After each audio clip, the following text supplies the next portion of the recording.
नमस्कार, आप देख रहे हैं ITN नेशनल पर प्रसार एपिसोड। आपका स्वागत है हमारे प्रसार में, जहां हम आपके सामने लाते हैं देश की सबसे जरूरी, सबसे चर्चित और सबसे विवादित खबरें, बिना किसी लाग लपेट के, बिना किसी पक्षपात के।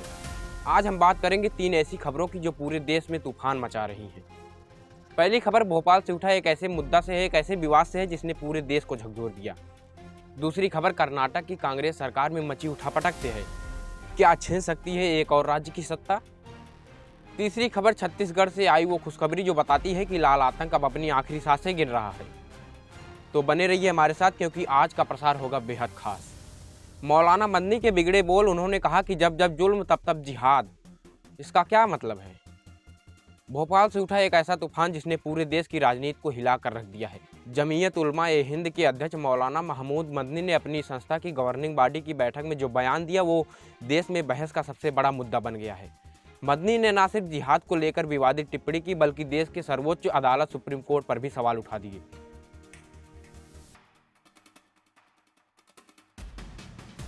मौलाना मदनी ने कहा कि जब जब जुल्म होगा तब तब जिहाद होगा। उन्होंने आरोप लगाया कि लब जिहाद, लैंड जिहाद, थूक जिहाद जैसे शब्दों का इस्तेमाल करके मुसलमानों को बदनाम किया जा रहा है।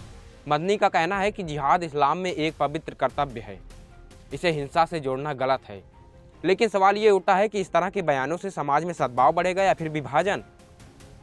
इससे भी ज़्यादा चौंकाने वाली बात यह है कि मौलाना मदनी ने सुप्रीम कोर्ट की निष्पक्षता पर भी सवाल उठा दिए। उन्होंने कहा कि बाबरी मस्जिद और 3 तलाक जैसे मामलों में दिए गए फैसलों को देखकर लगता है कि अदालतें सरकार के दबाव में काम कर रही हैं। मदनी ने साफ शब्दों में कहा कि सुप्रीम कोर्ट तभी तक सुप्रीम कहलाने का हकदार है जब तक वह संविधान की रक्षा करे, वरना नैतिक तौर पर वह इस नाम के हकदार नहीं है। वंदे मातरम को लेकर भी मदनी ने विवादित बयान दिया। उन्होंने कहा कि मुर्दा कौमें दबाव में झुक जाती हैं और सरेंडर कर देती हैं, लेकिन जिंदा कौमें हालात का मुकाबला करती हैं। क्या ये बयान राष्ट्रगान, राष्ट्रगीत के प्रति अपमान नहीं है? राष्ट्रगीत, राष्ट्रगान का अपमान करना यह तो उन्हीं व्यक्तियों को शोभा देता है जो भारत को अपनी माता नहीं मानते। उनका भारत से फिर क्या रिश्ता है? फिर तो वो विदेशी हुए, बाहरी हुए। क्योंकि वंदे मातरम का अर्थ होता है कि मैं बंधन करता हूँ, नमन करता हूँ, प्रणाम करता हूँ, मैं सलाम करता हूँ। और मातरम का अर्थ होता है जननी को, माता को, मातृभूमि को। भाजपा ने इस बयान को लेकर मदनी पर जमकर हमला बोला है। पार्टी प्रवक्ता संबित पात्रा ने कहा कि मदनी का बयान भड़काऊ है और देश को बांटने वाला है। जिहाद के नाम पर पूरी दुनिया में आतंक फैलाया गया है, वो किसी से छिपा नहीं है। भाजपा ने सुप्रीम कोर्ट से अपील की है कि वो उस मामले में संज्ञान ले। देश में हर किसी को अभिव्यक्त की आज़ादी है, लेकिन क्या आज़ादी का मतलब ये कि हम देश की सर्वोच्च संस्थाओं पर सवाल उठाएं? क्या इस आज़ादी का मतलब ये है कि हम ऐसे बयान दें जो समाज में नफरत फैलाएं?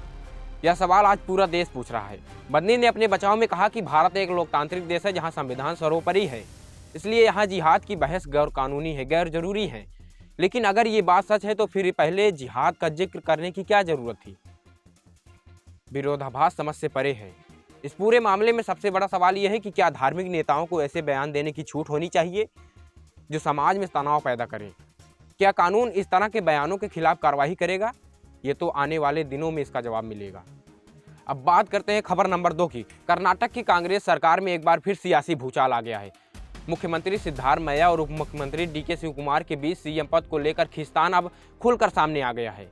हालांकि दोनों नेताओं ने हाल ही में नाश्ते पर मुलाकात करके एकजुटता का दिखावा किया है, लेकिन पर्दे के पीछे जो सियासी खेल चल रहा है वो किसी से छिपा नहीं है।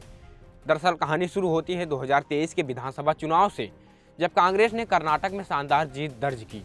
तब CM पद को लेकर दोनों दिग्गजों के बीच कड़ी प्रतिस्पर्धा थी। कांग्रेस हाईकमान ने उस वक्त एक फार्मूला तैयार किया। पहले 2.5 साल सिद्धारमैया और फिर 2.5 साल DK शिवकुमार राज करेंगे, शासन करेंगे। लेकिन जब अब 2.5 साल पूरे होने वाले हैं तो सिद्धारमैया कुर्सी छोड़ने को तैयार नहीं दिख रहे। DK शिवकुमार ने अपनी नाराजगी जाहिर करना शुरू कर दिया है। उन्होंने सोशल मीडिया पर सोनिया गांधी का उदाहरण देते हुए कहा कि जिन्होंने वादा किया था उन्हें अपनी बात पर कायम रहना चाहिए।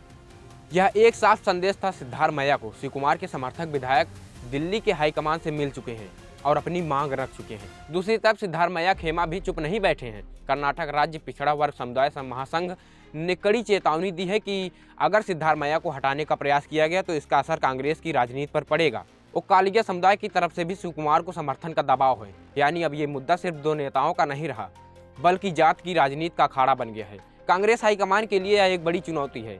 एक तरफ 80 साल के अनुभवी सिद्धारमैया है जो बड़े मास लीडर है, दूसरी तरफ 63 साल के DK शिवकुमार जो पार्टी के सबसे मेहनती और वफादार कार्यकर्ता माने जाते हैं।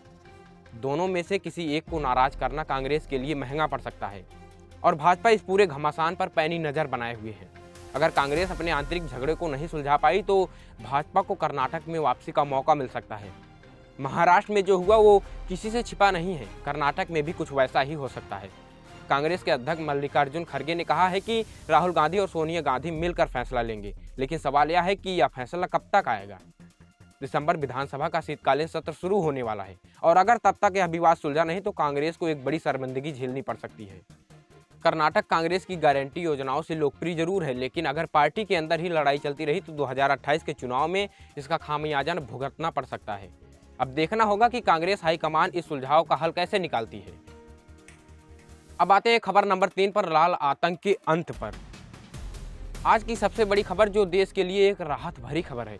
छत्तीसगढ़ के बस्तर संभाग से आई यह खुशखबरी कि 25 लाख रुपए का इनामी और झीरम हत्याकांड का कुख्यात मास्टरमाइंड चैतू उर्फ श्याम दादा ने 9 अन्य नक्सलियों के साथ सरेंडर कर दिया है। चैतू का पूरा नाम गिरी रेड्डी पवनदा रेड्डी था, जो दंड कारण स्पेशल जोनल कमेटी का वरिष्ठ सदस्य था और दरभंगा डिवीजन का इंचार्ज भी था। 60 वर्षीय यह खूंखार नक्सली 3 दशकों से सक्रिय था और इसके सिर पर कई हत्याओं का आरोप है। आत्मसमर्पण के वक्त चैतू ने AK-47 राइफल भी पुलिस के हवाले कर दी है। 2013 का झीरम घाटी हमला भारतीय इतिहास के सबसे खूनी नक्सली हमलों में से एक था। उस हमले में छत्तीसगढ़ के कांग्रेस के कई बड़े नेताओं सहित कुल 27 लोगों की जान गई थी। उस हमले के मास्टरमाइंड का सरेंडर करना बताता है कि नक्सलवाद अब अपनी आखिरी सांसें गिन रहा है। चैतू के साथ जिन 9 अन्य नक्सलियों ने भी सरेंडर किया है उनमें 8 लाख रुपए का इनामी सरोवर सहित कई एरिया कमेटी में मेंबर शामिल हैं। इन सभी पर कुल 65 लाख रुपए का इनाम भी घोषित किया गया था। यह छत्तीसगढ़ का नक्सल विरोधी अभियान की एक बड़ी सफलता है। छत्तीसगढ़ के पुलिस महानिदेशक ने इसे बस्तर में शांति की दिशा में सबसे बड़ी सफलता बताया है। उन्होंने कहा है कि जवानों के लगातार एंटी नक्सल ऑपरेशन, बड़े माओवादी नेताओं का सरेंडर और राज्य सरकार की प्रभावी पुनर्वास नीति ने नक्सलवादियों को प्रभावित किया है। आंकड़े बताते हैं कि 2024 में 881 नक्सलियों ने सरेंडर किया था, जबकि 2025 में 1040 से ज़्यादा नक्सलियों ने हथियार डाल चुके हैं। इसी साल 150 से ज़्यादा नक्सलियों को या तो मार गिराया गया है या तो उन्होंने आत्मसमर्पण कर दिया है। केंद्रीय गृह मंत्री अमित शाह ने कहा कि मार्च 2026 तक भारत को नक्सलवाद से पूरी तरह मुक्त कर दिया जाएगा। छत्तीसगढ़ की सरकार ने सरेंडर नीति के तहत सभी आत्मसमर्पण करने वाले नक्सलियों को सुरक्षा, रहने की व्यवस्था और आर्थिक मदद प्रदान करने की मंजूरी भी दी है ताकि वे सामान्य जीवन जी सकें। यह नीति रंग ला रही है और नक्सलियों का मनोबल टूट रहा है। कभी बस्तर के जंगलों में खुलेआम घूमने वाले हजारों नक्सली अब या तो मारे जा चुके हैं या तो सरेंडर कर चुके हैं। माओवादी पार्टी के पोलिट ब्यूरो और सेंट्रल कमेटी में अब मुश्किल से कुछ सदस्य बचे हैं। संगठन पूरी तरह से तार-तार हो चुका है। प्रधानमंत्री नरेंद्र मोदी के विजन और गृह मंत्री अमित शाह की सख्त नीति का नतीजा है ये। वो दिन अब दूर नहीं रहा जब भारत पूरी तरह से नक्सलवाद से मुक्त हो जाएगा। चैतू जैसे कुख्यात नक्सली का सरेंडर इस दिशा में एक मील का पत्थर है। आज की 3 बड़ी खबरें, भोपाल से उठा विवाद, कर्नाटक में कांग्रेस के घर में घमासान और छत्तीसगढ़ से आई राहत की खबर, हर खबर एक सवाल छोड़ जाती है कि क्या धार्मिक नेताओं को ऐसे बयान देने की छूट होनी चाहिए? क्या कांग्रेस अपने आंतरिक झगड़े को सुलझा पाएगी? और वहीं तीसरी खबर ये बताता है कि क्या भारत सचमुच 2026 तक नक्सलवाद से मुक्त हो जाएगा? इन सवालों का जवाब तो वक्त देगा, लेकिन तब तक हम आपके साथ हर खबर पर पैनी नज़र बनाए हुए हैं। आप जुड़िए हमारे प्रसार एपिसोड के साथ ITN नेशनल पर। मिलेंगे एक नए एपिसोड के साथ। जय हिंद, जय भारत, नमस्कार।